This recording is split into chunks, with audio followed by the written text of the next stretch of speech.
Well, thank you very much. It's an honor to have the president of Ukraine with us. We've had a lot of good discussions, a lot of good talks, and I think progress is being made, very, very substantial progress in many ways. We had a good meeting, as you know, just a short while ago with the president of Russia, and I think there's a possibility that something could come out of it, and today's meeting is very important. We have, I guess, the seven very powerful leaders from Europe, and we're going to be meeting with them right after this meeting, and thank you very much for being here. Thank you so much, Mr. President.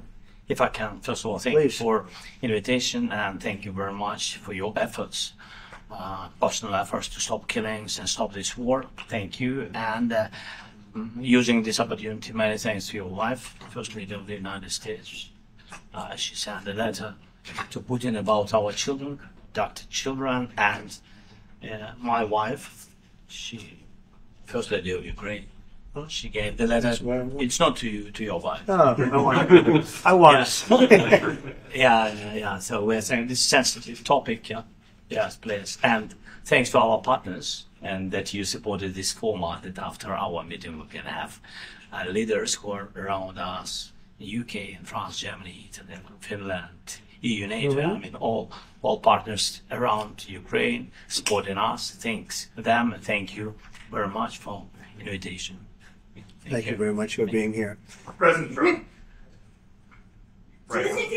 Yes, Peter, go ahead. Thank you, President Trump. So, President Zelensky, you say in a post on X today, Russia must end this war, which it itself started. President Trump, you say President Zelensky of Ukraine can end the war with Russia almost immediately if he wants to. Which is it? Yeah, I think that's true. I think we're going to have a meeting. I think if everything works out well today, we'll have a trilat. And I think there will be a reasonable chance of ending the war when we do that. And is this the end of the road for American support for Ukraine? Is today's meeting deal or no deal? I can never say that. It's never the end of the road. People are being killed, and we want to stop that. So I would not say it's the end of the road. No, I think we have a good chance of doing it. It's been almost 4 years now that a lot of people were killed last week. A lot of people last week. I mean, millions of people killed, but a lot of people last week for whatever reason. A big number, a lot of soldiers, on both sides. And I know the president, I know myself, and I believe Vladimir Putin wants to see it ended. And as you met with Putin on Friday, so you got President Zelensky here, as you listen to Russia and Ukraine, which side has the better cards? Well, I don't want to say that. I'm just here to be, look, this isn't my war. This is Joe Biden's war. He's the one that had a lot to do with this happening, and we want to get it ended. And we want it to end good for everybody. We want it to end good. The people of Ukraine have suffered incredibly. President Zelensky, are you prepared to keep sending Ukrainian troops to their deaths for another couple years, or are you going to agree to redraw the maps?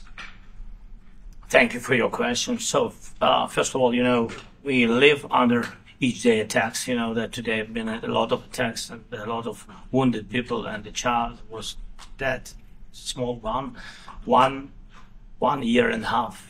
So we need to stop this war, to stop Russia, and we need support, American and European partners, and we will do our best for this. So, and I think we show that we are strong people, and we supported the idea of the United States, of personally of President Trump, to stop this war, to make a diplomatic way of finishing this war, and we are ready for trilateral, as President said. This is a good signal about trilateral. I think this is very good. Thank you. Mr. President, if the peace deal will be achieved, yes. If the peace deal will be achieved, are you going to be willing to send American peacekeepers to Ukraine? Well, we're going to work with Ukraine. We're going to work with everybody, and we're going to make sure that if there's peace, the peace is going to stay long term. This is very long term. We're not talking about a 2-year peace and then we end up in this mess again. We're going to make sure that everything's good. We'll work with Russia. We're going to work with Ukraine, and we're going to make sure it works. And I think if we can get to peace, it's going to work. I have no doubt about it. When your team is Your team has talked about security guarantees. Could that involve U.S. troops? Would you roll that out in the future? We'll let you know that maybe later today. We're meeting with 7 great leaders of great countries also, and we'll be talking about that. They'll all be involved, but there'll be a lot of help when it comes to security. There's going to be a lot of help. It's going to be good. They are first line of defense because they're there. They're Europe, but we're going to help them out also. We'll be involved. Yes. Vladimir Putin mentioned that the war will not end without addressing the root causes of this war. Have you had an understanding what are the root causes of this war? Well, look, the war is going to end.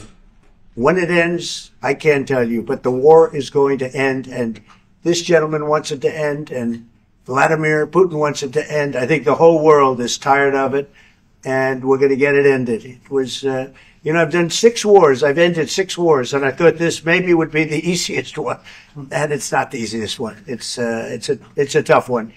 A lot of reasons for it, and they'll be talking about it for a long time. But they'll be talking about the others. Look, India, Pakistan. We're talking about the big places. When you look at, you just take a look at some of these wars. You go to Africa and take a look at that. Rwanda and the Congo. Republic of the Congo. That's been going on for 31 years. And so we've done a total of 6, and we really have 6, not including the fact that we obliterated, and it turned out to be a total obliteration, the nuclear, as you said, the future nuclear capability of Iran. And this one, I think we're going to get solved also. I feel confident we're going to get it solved.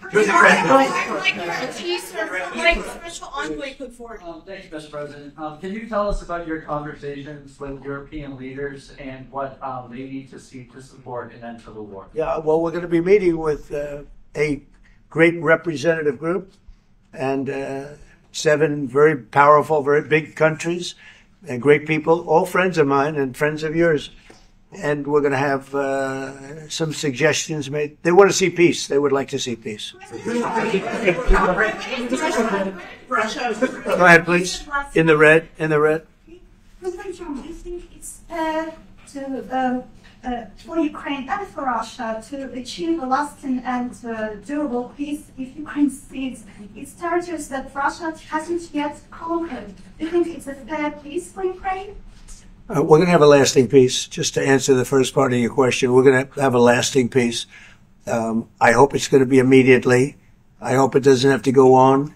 And I think people of the whole world is going to be very happy when that's announced. Yeah, please. Mr. President, you posted on social media, Mr. President, a very touching letter from the First Lady. And the letter was hand-delivered to President Putin. And it calls for an end to the war, essentially, because of the children's future.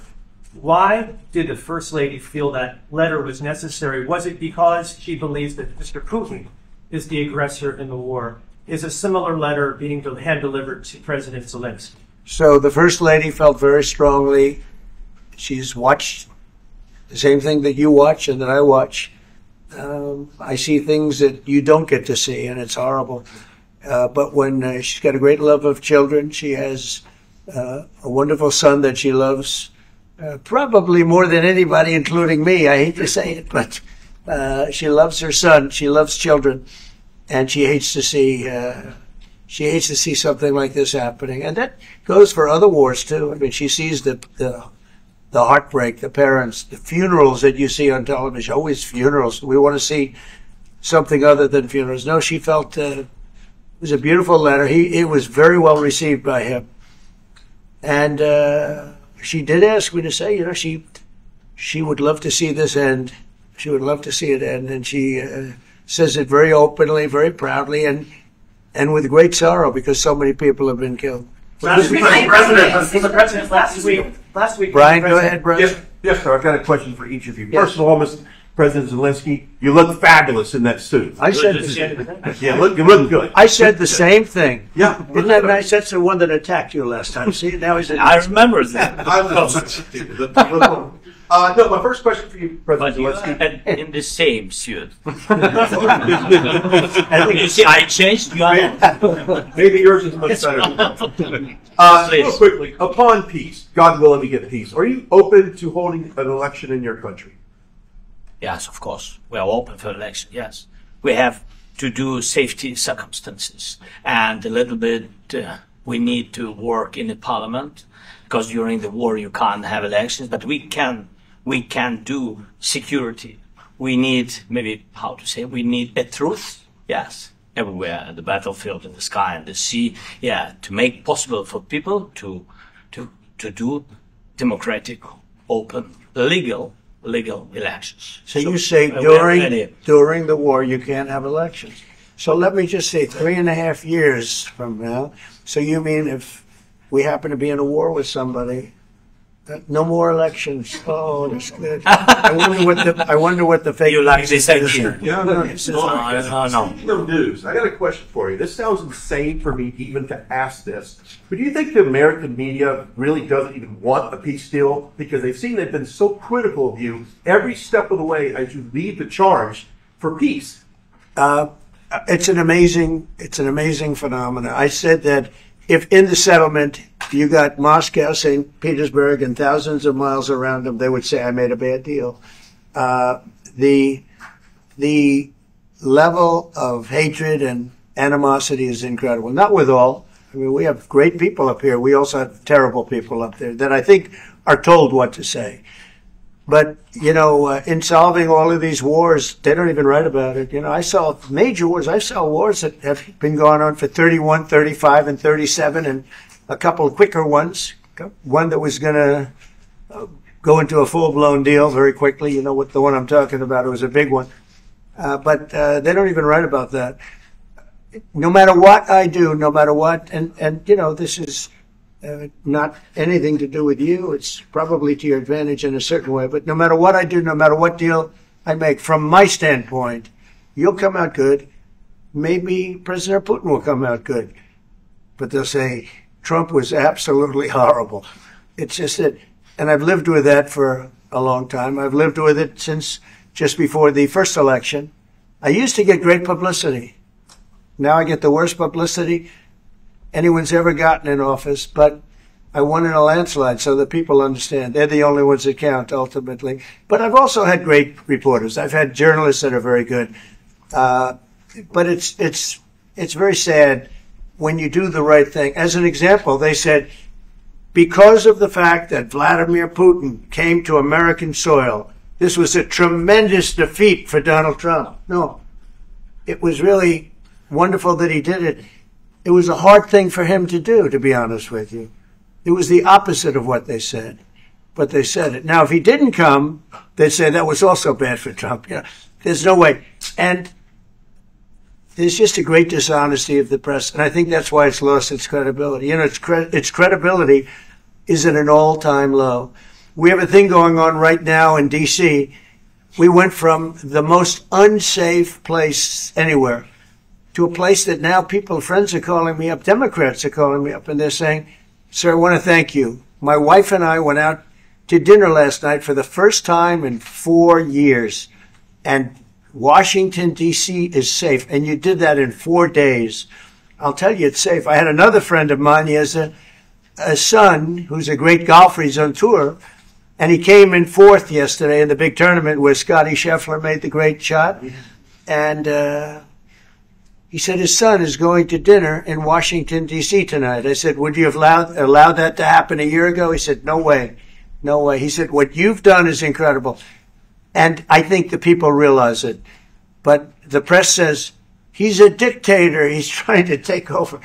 No, all I want is security for our people. But people that haven't gone out to dinner in Washington, D.C. in 2 years are going out to dinner. And the restaurants the last 2 days were busier than they've been in a long time. Thank you for that. I walked around yesterday with MTG. If you can walk around with DC with MTG and not be attacked, this city is safe. Yes. Thank you, Mr. President. Last week, you warned of what you called severe consequences if a 30-day ceasefire or any type of ceasefire were not agreed to by Russia. Will there be severe consequences? Does that change because of... I don't think you need a ceasefire. You know, if you look at the 6 deals that I settled this year, they were all at war. I didn't do any ceasefires. And I know that it might be good to have, but I can also understand strategically why, well, you know, one country or the other wouldn't want it. You have a ceasefire and they rebuild and rebuild and rebuild, and, you know, maybe they don't want that. But if you look at the 6 deals that we made peace and you know, long-term, long-running wars, I didn't do any ceasefires. I like the concept. You know, I like the concept of a ceasefire for one reason, because you'd stop killing people immediately, as opposed to in 2 weeks or 1 week or whatever it takes. But we can work a deal where we're working on a peace deal while they're fighting. They have to fight. I wish they could stop. I'd like them to stop. But strategically, that could be a disadvantage for one side or the other. But all of these deals I made without even the mention of the words ceasefire. Can you explain the decision to offer Ukraine Article 5-like security guarantees, but stop short of pushing for their full membership? Yeah, well, we haven't done anything on that yet. If you look back and you go back long before President Putin, it was always a statement that they would never allow Ukraine into NATO. So that was a statement that was made, but we haven't discussed any of that yet. We're going to be discussing it today, but we will give them very good protection, very good security. That's part of it. And the people that are waiting for us, they are, I think they're very like-minded. They want to help out also. Thank you, President Trump. The United States has already given hundreds of billions of dollars to this war effort in Ukraine. Biden. At best, it is a stalemate, and the killing continues. So, President Trump, how much more is the United States willing to give Ukraine? And President Zelensky, how much more do you want? Well, I'll start off just by saying we're not giving anything now. We're selling weapons. This is something before, I guess the number is well over $300 billion. That was under Joe Biden, a corrupt politician, not a smart man, never was. By the way, go back 40 years. He was not a smart man 40 years ago either, but now he's in particular bad. This was done by a corrupt administration that shouldn't have been in, and frankly, if the right results of the election were given, if I were president, this war would have never taken place, and he would have been very happy, because he would have liked to have seen. I mean, they went through hell. He went through hell. This war would have never happened, and the people that were killed, a couple of million people, a lot of people with soldiers and everything else, and the people that have been displaced and forced into other areas and other countries because of what's happened, none of that would have happened. And I'm just saying that he was a horrible president, whether it was the borders or this. He was just a horrible, corrupt president. Mr. President, you want to answer? I can. Thank you so much. So first of all, we have possibility now to buy weapon from the United States. We are thankful for this program and this opportunity. We are thankful for Europe. They pay for this. And through NATO program, for example, and etc. We have some programs where we can have some money to finance this. And this is a part, I think, it's not a part for the war and to defend us. It also will be a part for security guarantees, to strengthen our army, to rearm Ukrainian army. This is very, very important. And it depends how much money we need to rearm. For example, the question of air defense, we spoke about it with President Trump, and I'm happy that we have now bilateral decisions and we work on it with production, American production. Nobody in Europe has so many air defense like Patriots, for example. We need it very much, and this is also about defending. And I think, I think the good news, we make the best military equipment in the world by far. You mentioned the Patriots. How good are they? Systems. We have systems, they're literally 100% foolproof. And it's really like shooting two bullets, two bullets hitting each other in the air in a space like this. The chances, 100%. It's 99 to 100%. So we sell the equipment to NATO, and NATO does what, I don't know what the arrangement is that you have with, but I know that they want you to have the equipment.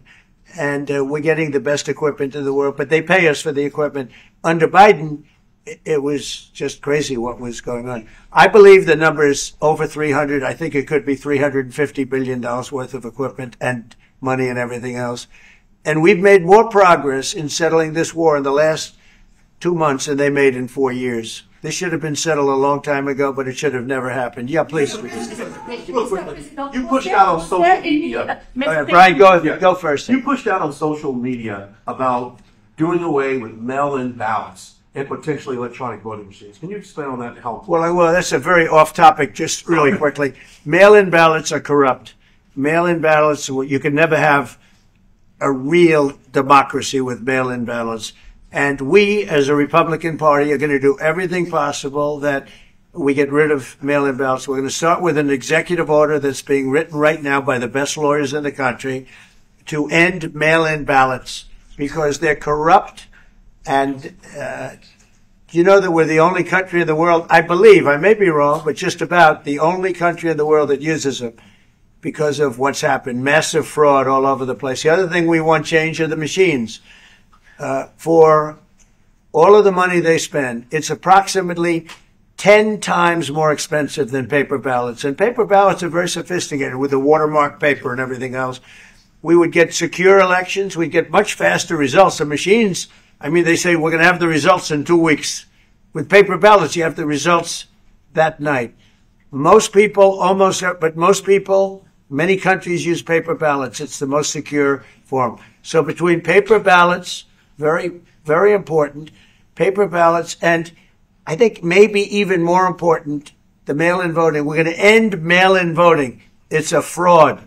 If you have mail-in vote, even Jimmy Carter with this commission, they set it up.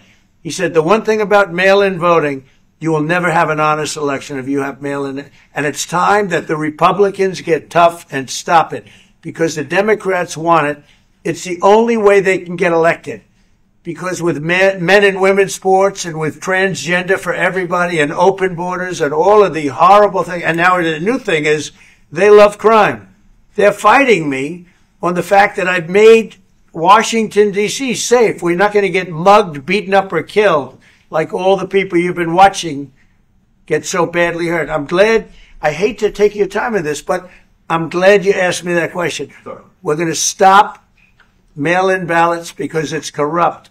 You know, when you go to a voting booth and you do it the right way and you go to a state that runs it properly, you go in, they even ask me, they asked me for my license plate, for identity. I said, I don't know if I have it.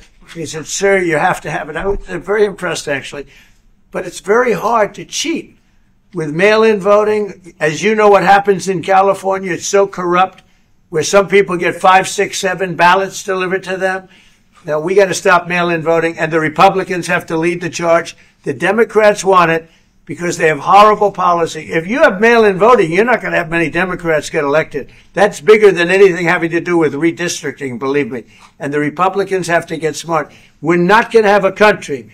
I said for a long time at rallies, you need borders and you need free and fair elections. Those two things. Otherwise, you don't have. We have strong borders now. In 90 days, Mr. President, we didn't have 0 in 3 months. Not one person came in illegally into our country. In fact, even I find that hard to believe, but it's run by a little bit of a liberal group that put out the numbers, so I guess it's, but 0, 0, and 0. You go back a year ago, 2 years ago, 3 millions of people poured into our country. It was terrible. Thank you very much. What guarantees do you need from President Trump to be able to make a deal? Is it American troops, intelligence, equipment? What is it? Everything. Really, it includes 2 parts. First, strong Ukrainian army. That's what I began to discuss with your colleagues. And it's a lot about weapon and then people and training missions and intelligence. And second, we will discuss with our partners. It depends on the big countries, on the United States, on a lot of our friends. Mr. President, are they going to commit American troops to that NATO-like protection in order to get President Zelensky to a deal today? Well, I don't know if you define it that way, but NATO-like, I mean, we're going to give, we have people waiting in another room right now. They're all here from Europe, biggest people in Europe, and they want to give protection. They feel very strongly about it, and we'll help them out with that. I think it's very important. I think it's very important to get the deal done. You say to the Ukrainian people right now who are suffering under the Russian attacks and hoping that the American people will stand with them? Well, I know Ukrainian people. I've known many over the years. They're great people. They're smart. They're energetic. They love their country. I mean, they love their country, and we want to get this war ended. That's all I can do. I love the Ukrainian people, but I love all people. I love the Russian people. I love them all. I want to get the war stopped. Very important. Is there any aspect of your discussion with Vladimir Putin that left you disappointed? Look, we just spoke to, I was just telling the president, I just spoke to President Putin indirectly, and we're going to have a phone call right after these meetings today. And we may or may not have a trilat. If we don't have a trilat, then the fighting continues. And if we do, we have a good chance. I think if we have a trilat, there's a good chance of maybe ending it. But he's expecting my call when we're finished with this meeting. Thank you very much, everybody. Thank you.